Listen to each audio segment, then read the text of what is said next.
Muy buenas noches. Les doy la bienvenida a nombre de Cultura UDG, Cultura UANL y de Conexión a este gran encuentro que cierra nuestro ciclo de charlas de creadores en aislamiento. Un libro que ha propiciado el encuentro, el diálogo entre artistas de distintas disciplinas, entre grandes escritores que de manera generosa nos han compartido su reflexión y su testimonio en estos tiempos de pandemia. Este proyecto, generado por Conexión y apoyado por la Universidad de Guadalajara y la Universidad Autónoma de Nuevo León, se queda para la memoria histórica y para el acervo cultural. Es un verdadero honor contar hoy con la presencia, el tiempo, las ideas y la conversación de nuestra querida cantante peruana y mexicana Tania Libertad. Bienvenida, Tania, por acompañarnos esta noche. Gracias, Nelly. Gracias a ustedes por invitarme. También tenemos el honor de que Elsa López, la gran poeta canaria, nos acompañe desde la isla para tener este entrañable diálogo. Gracias, Elsa, por acompañarnos. Gracias a ti y a ustedes por invitarme. Y la distinción, por supuesto, de que el maestro Sergio Ramírez se una a esta conversación y esta charla entre grandes creadores. Gracias, maestro, por estar con nosotros hoy desde Nicaragua. Muchísimas gracias, Nelly, por la invitación. También le doy la bienvenida a el escritor Jorge F. Hernández, que es pues uno de nuestros entrañables y queridos escritores mexicanos que habita en España desde hace muchos años y que nos une con aquel país, agregado cultural de México en España. Bienvenido, Jorge, gracias por estar aquí. Muchas gracias, bien hallado. Pues todos los aquí presentes son, yo digo, los titanes de este libro. Es por eso que los hemos invitado a reunirse y a conversar. Y pues no necesitan gran presentación porque todos los conocemos, los hemos leído, hemos estado conectados. Todos tienen grandes premios y distinciones a nivel internacional que no son más que el reflejo de lo importante que es su obra para la humanidad. Pues sin más preámbulo, los dejo para que nos compartan cómo están viviendo estos tiempos, cómo cerramos este 2020, en dónde están en sus procesos creativos y todas aquellas cosas que Jorge Fernández, quien conducirá esta charla y por supuesto también nos abonará sus conversaciones y comentarios, se queda para guiar este entrañable encuentro. Muchísimas gracias a todos y gracias por estar presentes en el libro, que ya se leyó 12,000 veces en 60 países, lo cual es un privilegio. Muchas gracias a la Universidad de Guadalajara, a Cultura UDG, a la Universidad Autónoma de Nuevo León y a Cultura UANL por tener este libro a disposición y de libre difusión para los lectores. Muchas gracias. Hasta luego. Abrazos, Nelly. Bravo. Eso, Nelly. Bravo, preciosa presentación. Y entonces entiendo que yo voy a agarrar la batuta. Bueno, voy a decir por qué. Porque mis tres compañeros en realidad no necesitan presentación y porque yo soy un impresentable. Voy a tratar de hacer méritos. En primer lugar, confesando públicamente que tengo muchas ganas de conocer en persona a Elsa López. Doctora, porque yo la he leído, a mí me sorprende que es una poeta que ha viajado a la nada, que es una poeta autora de La Virgen de las Nieves, que yo la identifico como poeta incluso en los textos de prosa que ha publicado. Y quiero empezar por preguntarle a usted si nos puede compartir cómo ha vivido el confinamiento, que está reflejado en este libro, que es una maravillosa ocurrencia. No sin antes decir que es curioso ya vivir una época en que la lectura del libro se mide por las personas, que ya son 12,000, que lo han leído en línea.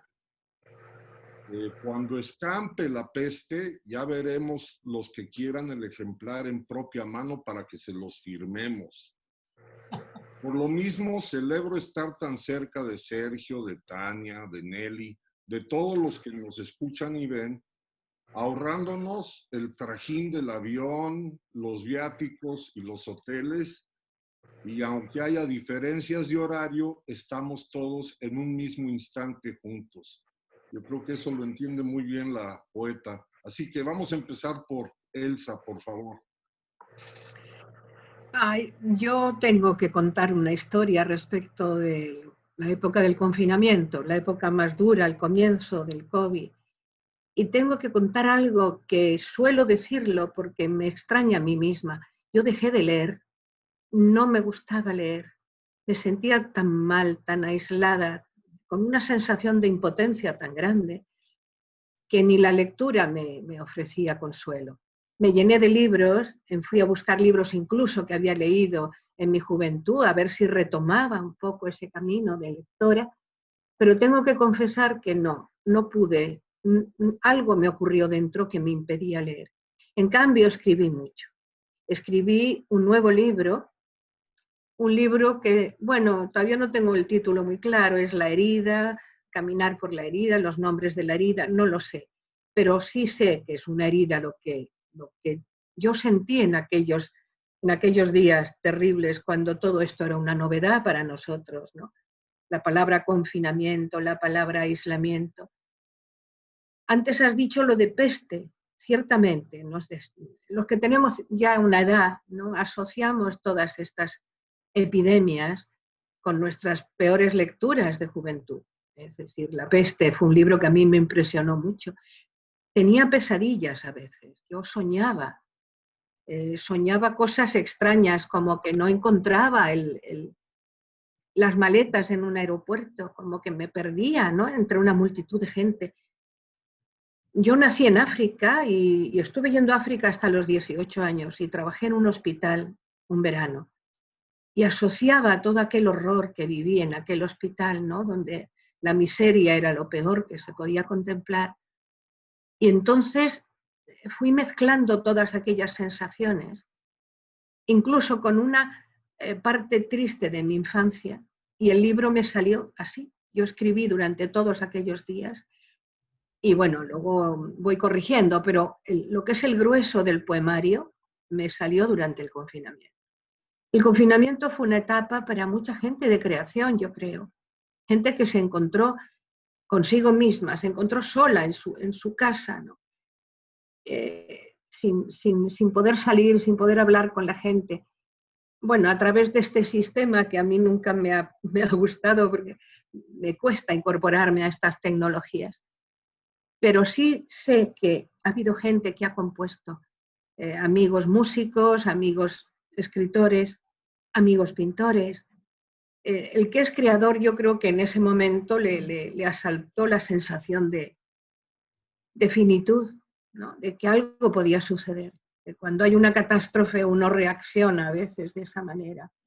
Yo creo que los creadores, hablo de músicos, de pintores, de lo que es todo el mundo de la creación, resistieron con fuerza y siguen resistiendo. De hecho, en este momento, tú lo sabes, en España hay continuas manifestaciones en pro de la cultura, actores de teatro que se manifiestan, ¿no?, haciendo representaciones, músicos que cantan y que componen.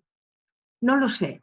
Yo creo que ha sido, no puedo decir que ha sido algo bueno, ha sido algo terrible, es algo terrible, pero para muchos ha sido quizás un revulsivo, ¿no?, para pensar que todavía se puede hacer un esfuerzo, que hay que sobrevivir. ¿Y cómo sobrevive un escritor? Pues escribiendo. ¿Cómo sobrevive quien crea? Pues no hay otra salida, hay que crear, ¿no? Igual que los médicos están solucionándonos en este momento los problemas, los científicos, los investigadores. Yo, bueno, desde aquí además lanzo como eso que lanzan los náufragos, ¿no?, cuando ya se creen perdidos y tiran al aire. Pienso que debemos sobrevivir, pero juntos, de alguna manera, ¿no?, esa sensación de cordialidad, de que podemos manifestar el afecto no solo con abrazos, se nos han prohibido, sino manifestar con el pensamiento, con las palabras. Yo ahora más que nunca creo en las palabras. Y bueno, con eso creo que digo un poco lo que he sentido, ¿no? Y lo que siento. Hermoso principio. Viva la poeta. Me voy a brincar el orden tradicional y espero que lo entienda Tania y ya sabrá por qué la dejo para después de la siguiente voz, porque ahora le voy a dar la palabra a Sergio Ramírez. Voy a repetir lo que dije antes fuera de transmisión. Yo lo amo y lo sabe su esposa. Trianeses, somos trillizos, nos une un hueco que tenemos en el costado que se llama Lichi. No necesito decir todos los premios que has merecidamente obtenido y que celebro como el que más, el premio Alfaguara, con el pretexto de que así te conocí, pero el premio Cervantes me parece que cambió de acento y cobró un aroma y un clima maravilloso en cuanto se paseó por el Paraninfo de Alcalá de Henares, Nicaragua entera. Bienvenido, Sergio, y cuéntanos qué has hecho encerrado. Bueno, Jorge, muchas gracias por todos los piropos. El encierro, como decía Elsa, se convierte en una oportunidad creadora. Los escritores, los creadores siempre estamos demandando soledad, tiempo. La pandemia ha ofrecido mucho sufrimiento, pero a los creadores nos ha regalado tiempo y soledad. Una experiencia inusual que nos ha tocado en términos de nuestra vida, que es ser sorprendidos por una catástrofe de este tipo que te manda a aislarte, manda a ser contra natura, contrario de que hacemos en nuestras vidas, que es relacionarnos con los demás seres humanos, ese hecho de no poder tocar a nadie, no poderse acercar, un abrazo, un beso, eso está absolutamente prohibido, de que tenemos que, esa palabra tomar distancia, que se ha vuelto tan terrible. Todo eso nos pone en una situación muy precaria en la cual debemos reacomodar nuestro pensamiento, nuestros afectos, nuestra vida, nuestra manera de ser. Quizá en el trópico donde yo vivo, el aislamiento es distinto de como yo imagino que debe ser en una ciudad como Madrid, en donde alguien tiene que encerrarse entre las cuatro paredes de un apartamento y la única comunicación que le queda con el mundo es el balcón. Eso es el verdadero aislamiento. Yo diría que he sido un reo de confianza. Tengo aquí un jardín en la casa, tengo árboles, puedo salir a caminar. Este es un lugar bastante solitario. Puedo respirar el aire natural. Entonces, esto es una ventaja, pero eso no me quita que no me puedo relacionar con nadie más. Entonces, antes mi vida discurría entre escribir y viajar.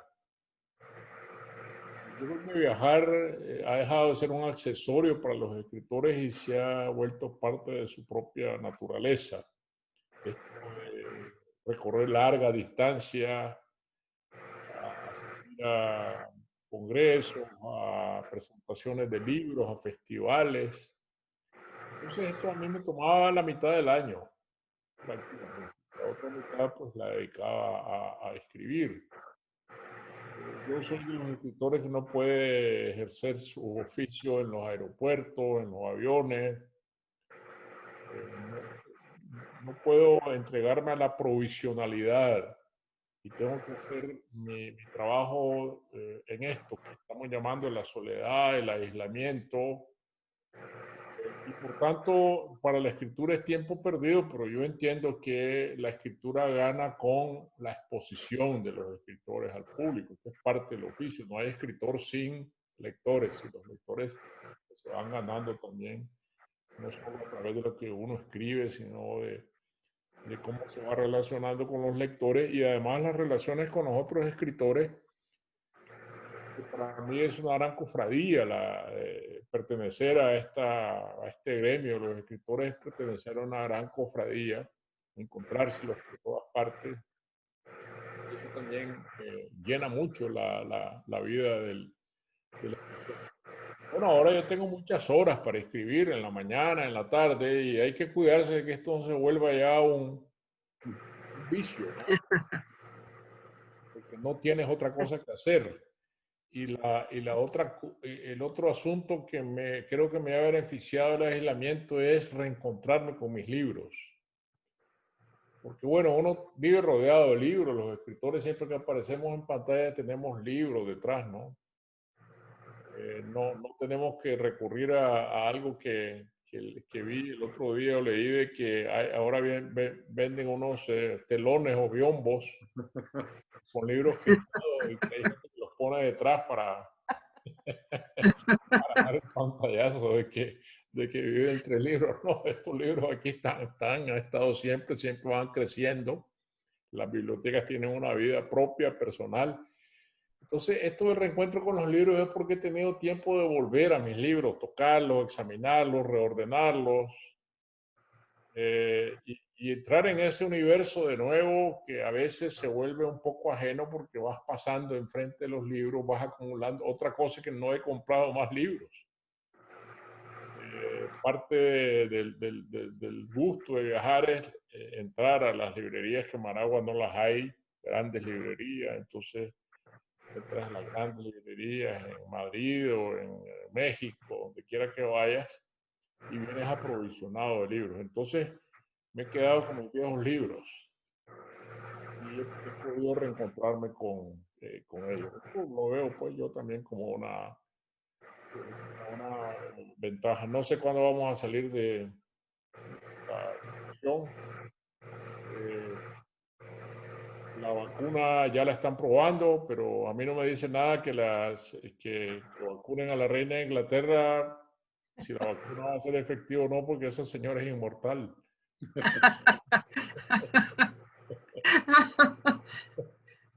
Cierto. Tenemos que tener otras evidencias de que esta vacuna está funcionando y ojalá, como dicen, pues se la empiece por poner a las personas de la tercera edad, sean o no, sean escritores. Ese es uno de los pocos privilegios de que vamos a disfrutar. Bueno, muchas gracias. A mí me gusta decirle a las personas que no hablan con la letra ñ que por lo menos en español la libertad es una voz.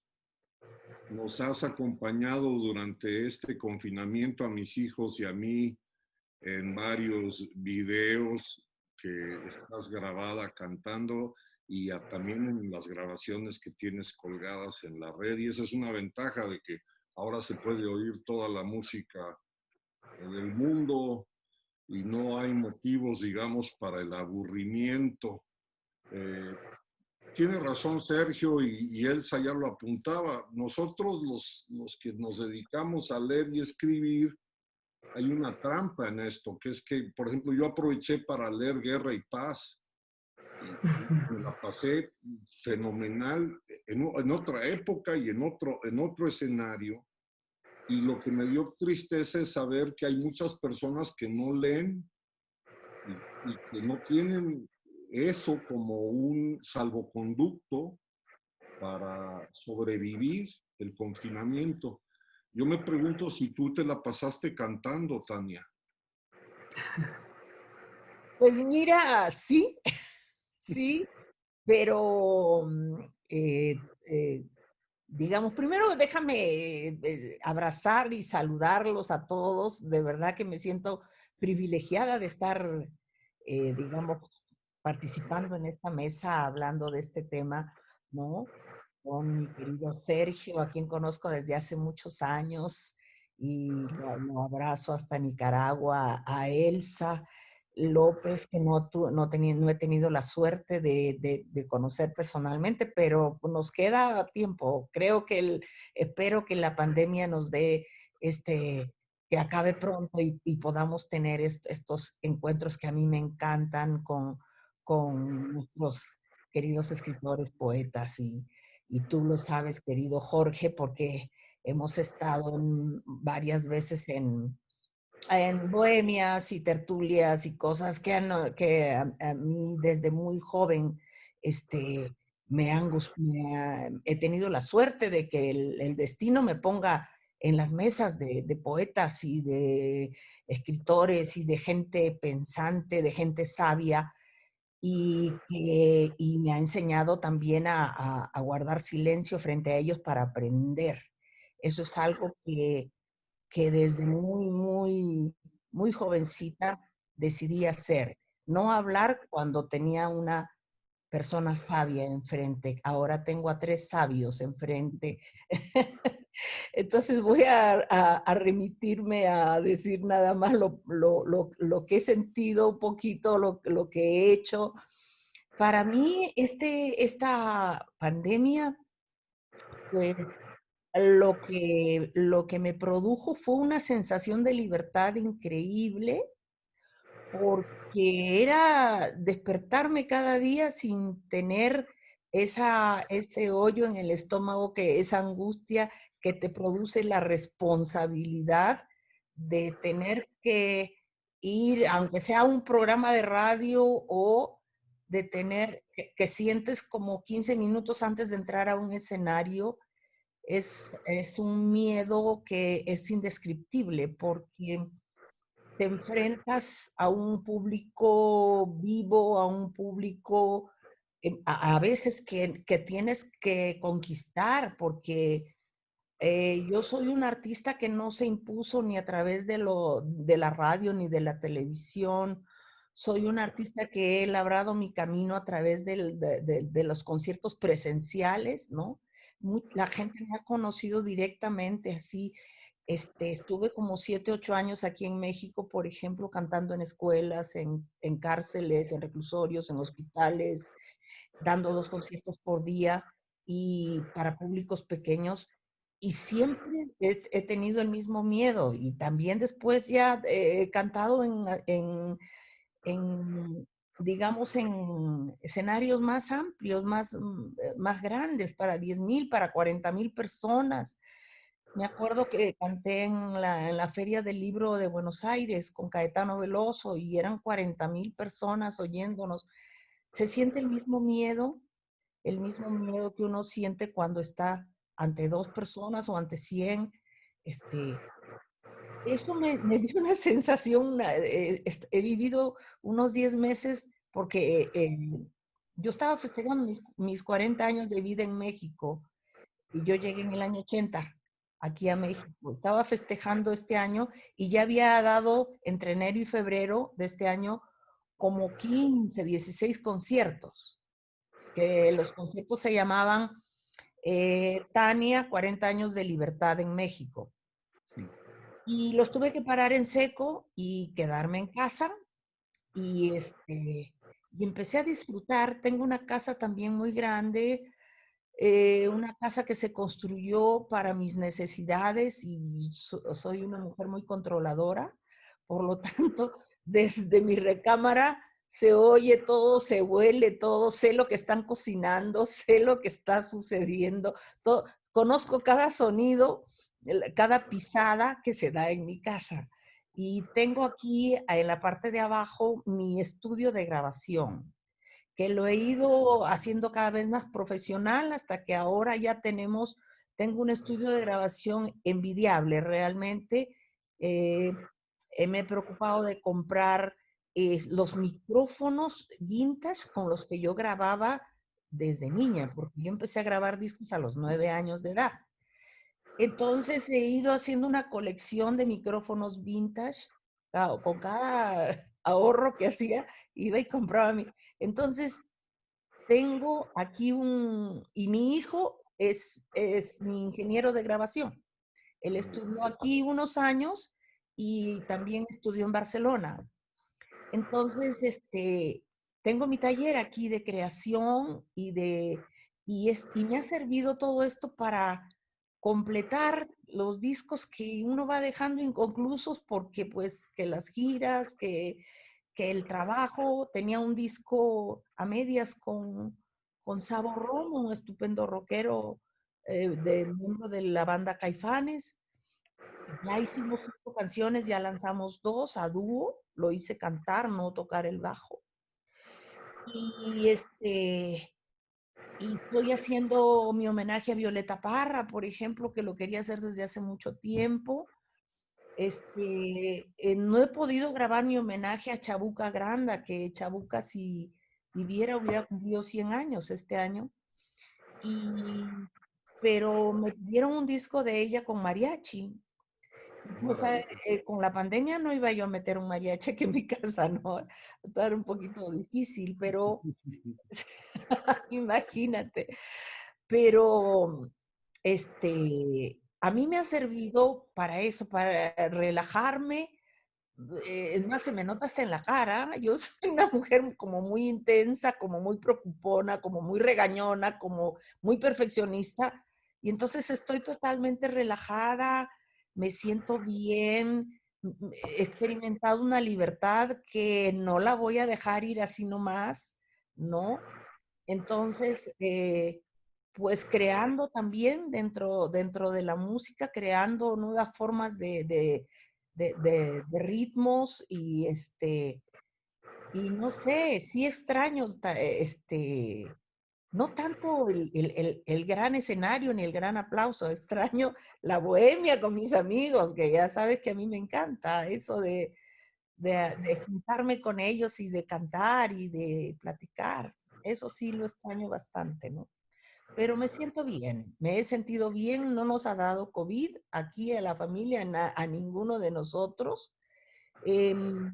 Tristeza por los que se fueron, mucha tristeza por los que nos dejaron, muchos este año, no todos de COVID, pero se nos fueron y no los pudimos despedir como hubiéramos querido. Sí, qué dolor tan grande ese. En particular hay que mencionar que nos conocimos en varias ocasiones que pudimos cantarle juntos a la Gaba, a Así es, Mercedes, que la echamos mucho de menos, pero pues sabemos que ya está en un lugar que se llama Macondo, así es. ya se reencontró con quien se había enamorado desde que era muy jovencita. Una primera conclusión a la que llego como admirador de los tres es pedirles que cuando escampe salgan y hagan todo lo que dijeron que tienen ganas de hacer y que dejaron de hacer, pero vuélvanse a encerrar porque por lo visto ha sido también una época de poner en orden libros, Sí. párrafos, versos, y si tienes además ese estudio de grabación, me estoy imaginando las ansias que va a sentir tu público por ya escuchar los nuevos discos que Sí, salgan de ese laboratorio de alquimista que tienes ahí escondido. También, entre paréntesis, tus admiradores ya pudieron calcular que si llevas 40 años en México, quiere decir que llegaste con 1 año de edad y por eso eres tan mexicana. Eso ya no, explica muchas cosas. A fíjate, ver, no, quiero agarrar un hilo que dejaste y es la parte que me corresponde también eh, pedirles que hablemos de esas heridas, Elsa, que no son solamente las que ya nos hicieron mella en la piel, sino en derredor, para que cicatricemos bien todo el planeta. Hemos de honrar a quienes se han jugado la vida por salvar vidas y hemos de recordar a quienes se fueron con este inexplicable virus invisible que no es una simple gripe, como dijeron ciertos fascistas. Me pregunto si en los poemas que has cuajado, que no tienen título aún, está la contemplación de las heridas en derredor, las heridas de tu isla. Sí, hay una consideración hacia los otros que son niños abandonados, que son niños maltratados, que son esos seres que nos llegan a las islas en pateras, ¿no? Esos centroafricanos que huyen de la guerra y de la muerte y de la desolación y van buscando Europa, pensando que Europa, qué ingenuidad, les va a dar la felicidad y el futuro que ellos buscan, ¿no? He contemplado, porque en este encierro seguía oyendo noticias, evidentemente, y veía cómo, a pesar de todo este malestar, de esta epidemia, ellos siguen saliendo de las costas africanas y vienen a Canarias. Ha habido, por ejemplo, últimamente una barbaridad de que han llegado en pateras y que se han visto abocados aquí, no se sabe todavía qué, ¿no? Todas esas tristezas que son del pasado, pero que son siempre en el presente, las tengo, han aparecido. De alguna manera, a base de metáfora o hablando de esa niña, ¿no? De esa niña de la India que bueno, pues que la casan siendo menor, muy pequeña, de esa niña violada, de esa niña que va en patera y muere en los brazos de su madre. Ese tipo de historias se han ido enlazando de alguna forma y se han ido enlazando con la otra niña, que era yo. De alguna manera, entre los papeles que iba rompiendo y tirando y fotos que he ido ordenando, porque me ha dado tiempo a muchas cosas, me he ido encontrando con una niña a la que yo siempre, por la que he sentido siempre mucha ternura, que era yo, ¿no?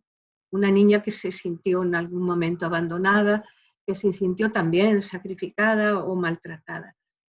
Maltratada por las circunstancias, por la vida, por la separación de sus padres, por muchas circunstancias.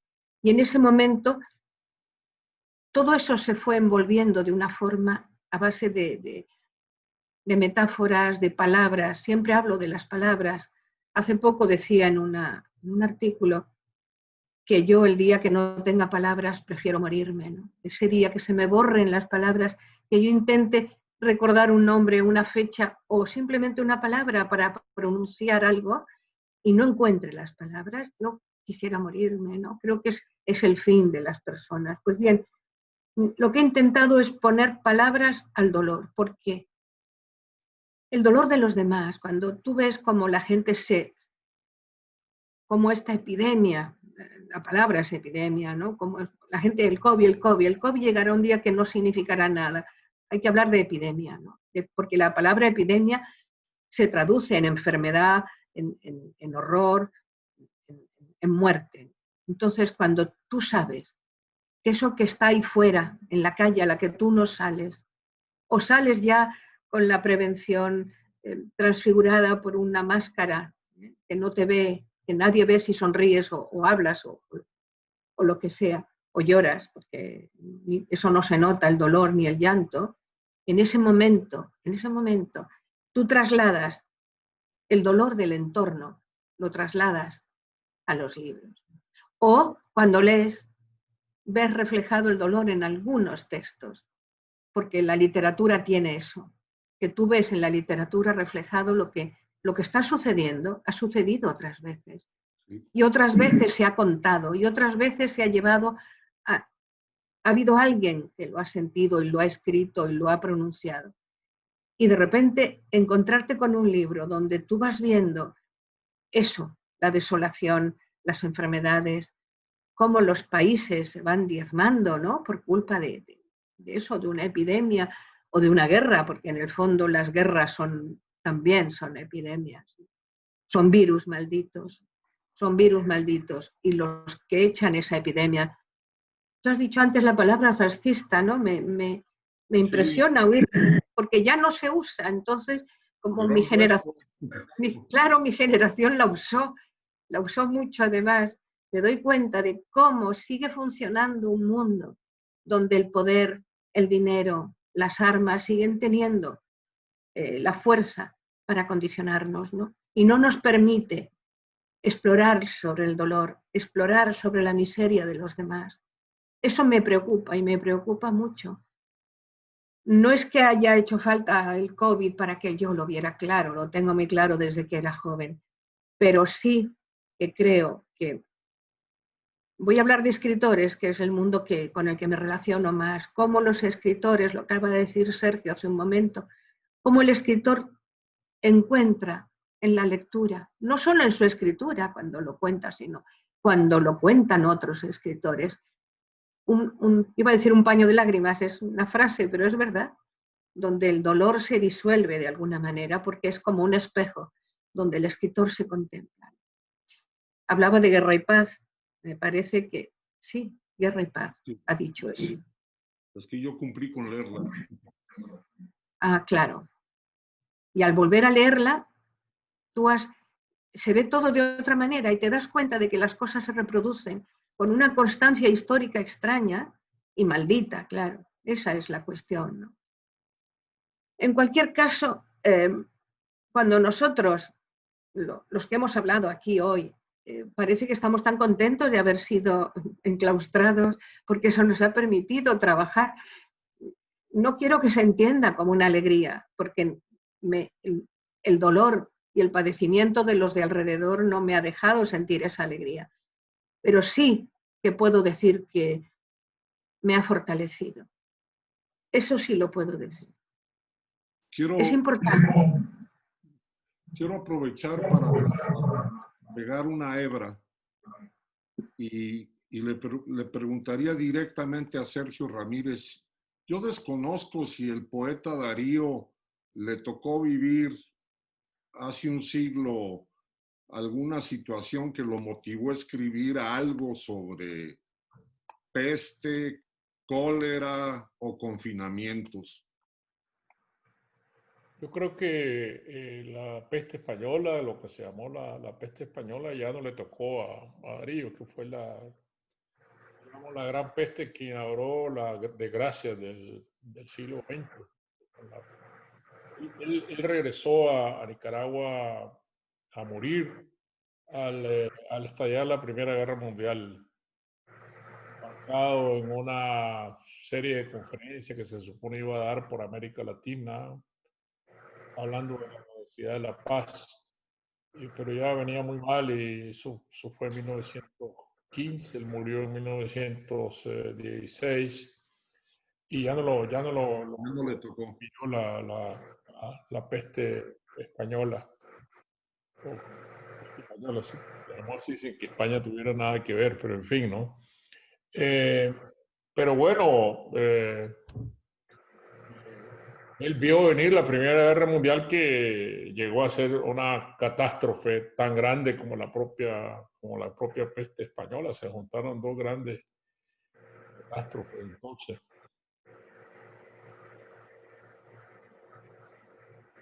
Y en tus lecturas y en el reacomodo de libros, ¿has encontrado, digamos, vasos comunicantes con autores que te sirvieron como conversación para este raro momento de tu vida? Bueno, mira, yo no fui a revisitar libros como La Peste. Siempre recuerdo con un gran sentimiento de desolación. Si yo leí al mismo tiempo La Peste y El extranjero, y los dos desde su propio camino me Sí. produjeron y me siguen produciendo ese gran sentimiento de desolación, una reflexión acerca de la vida muy dramática, ¿no? Pero bueno, y había leído hace tiempo también el diario del año de la peste de Daniel Defoe, pero lo he recordado siempre más bien como una caja de herramientas para el escritor. Defoe fabrica una peste inventando hasta las tablas estadísticas de los muertos, los datos, y es una gran invención, una gran fabulación que parece un reportaje periodístico o un libro de estadísticas y de hechos muy puntuales. Y fue uno de los grandes libros donde yo aprendí cómo la ficción debe parecerse lo más posible a la realidad para poder engañar a gusto al lector, ¿no? Que es lo que hace aquí Daniel Defoe. Entonces, no quería sacar esos libros como no me explico por qué se vuelven tan populares en las cadenas de ahora de los menús de películas como Netflix, se volvieron tan populares las películas de catástrofes. En el cine de Estados Unidos ha habido siempre un gran catastrofismo, ¿no? Sí. El público adora estas películas de virus que acaban con la humanidad, de planetas mortales que se acercan a la Tierra, todo eso que es el viejo cine del espectáculo que da miedo, ¿no? Eso, que al espectador que le gusta que lo aterroricen, ¿no? No sentí yo que estuviera en ese modo de ir a buscar ese tipo de distracción, ¿no? Cuando yo tenía la pandemia metida,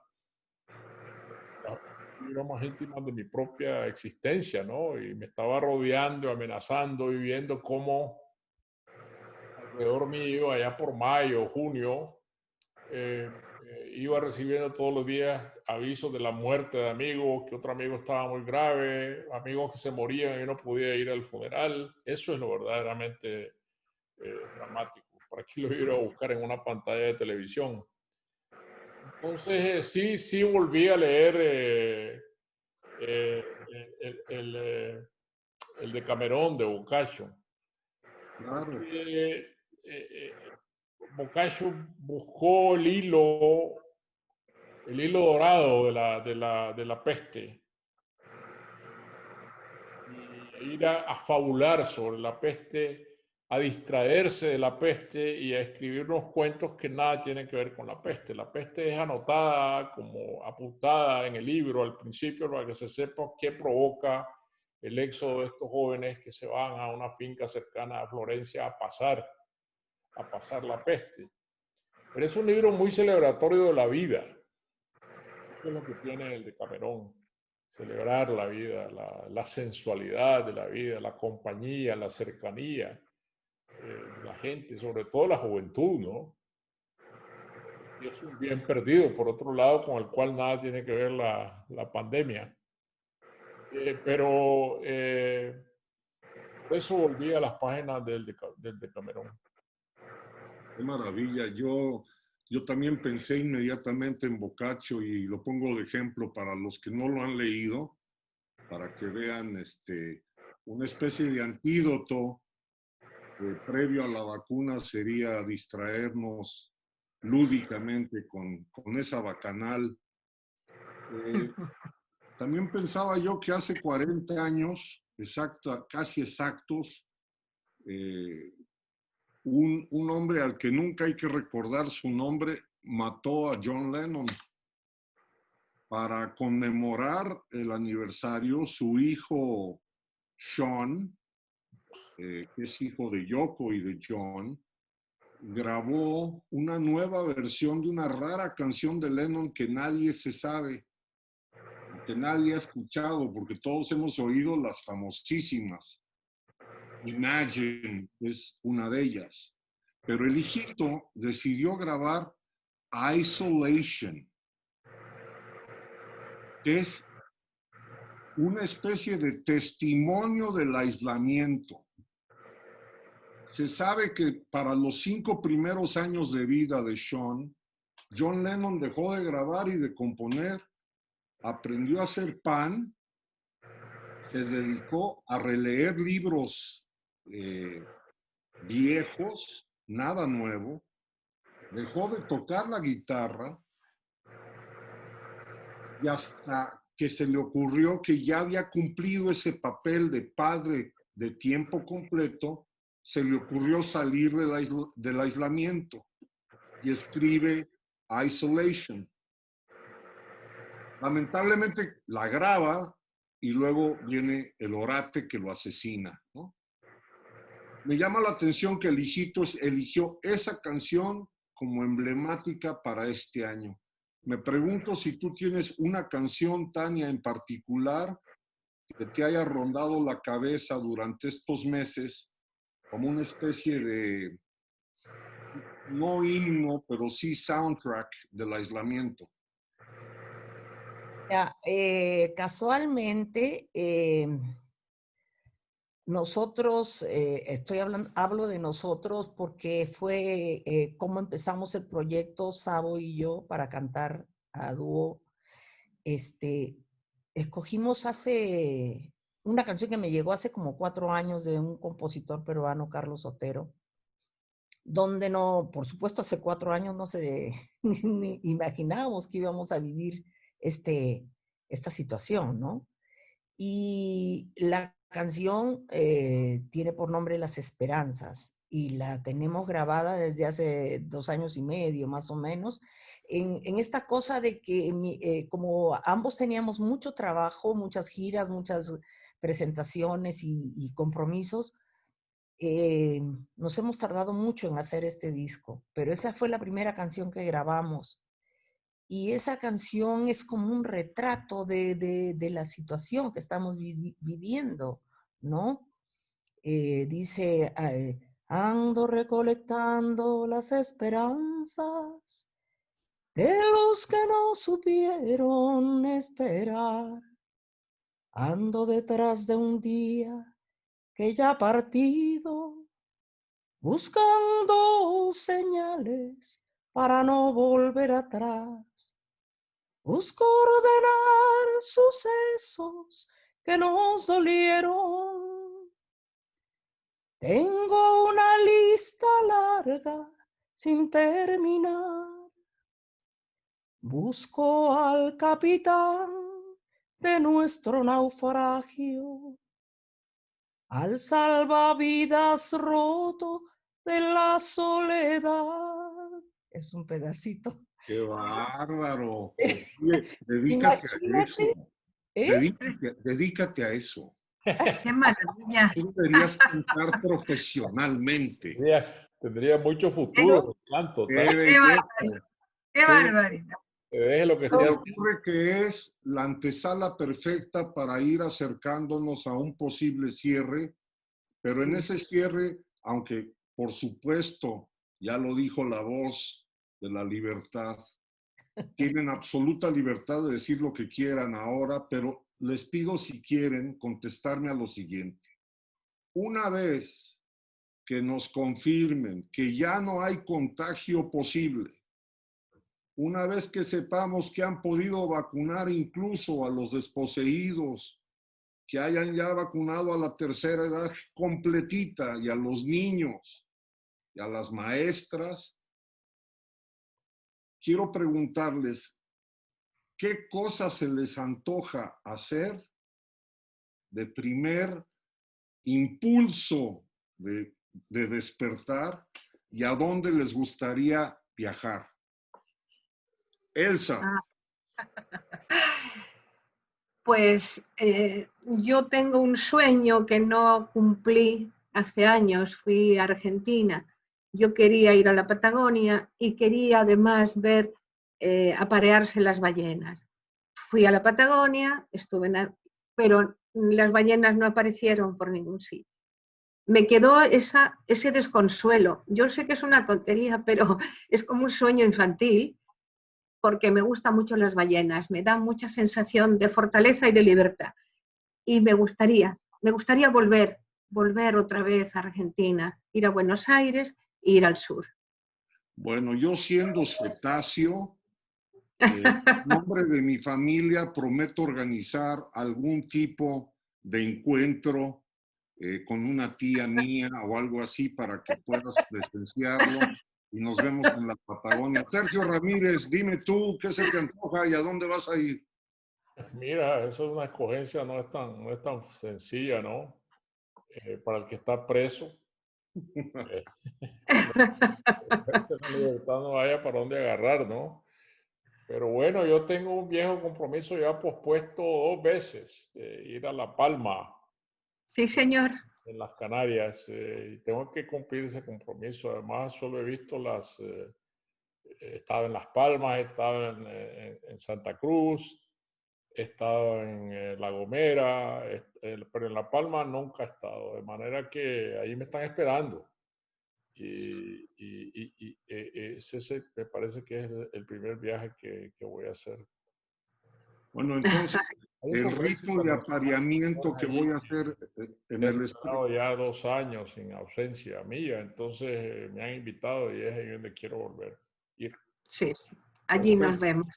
Vamos a juntar ambos deseos en que el rito de apareamiento lo empiezo a hacer en el estrecho de Magallanes y luego le digo a mi tía que nos subamos a Canarias para que tú también puedas presenciar alguna morbosidad y nos vemos en Canarias, que yo tuve que suspender el viaje al que me habían invitado este año porque había habido un brote de COVID entre los escritores invitados y yo me rajé.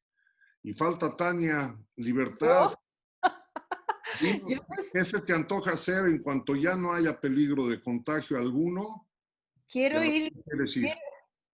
quiero ir a verte, a comerme una buena tortilla de patatas contigo, a cantar contigo. Y también quiero que sería maravilloso que nos encontráramos todos en la FIL, Por en la próxima supuesto. FIL, donde tengo entendido que el país invitado es el Perú. Sí, claro. Entonces, sería maravilloso que yo pudiera dar un concierto ahí en la FIL con ustedes de público y de ahí nos fuéramos naturalmente a la Bohemia, ¿verdad? Y también pudiera yo ver las presentaciones que ustedes pudieran hacer en la Feria Internacional del Libro. Maravilla. Aquí es importante hacer una aclaración y confirmación de que Perú es el país invitado, porque yo logré bajar 19 kilos, pero de haber seguido subiendo de peso como estaba subiendo de peso, el país invitado iba a ser yo. Pero creo que Marisol Schultz ya está muy contenta de saber que he bajado 19 kilos. Yo les voy a decir a dónde quiero ir.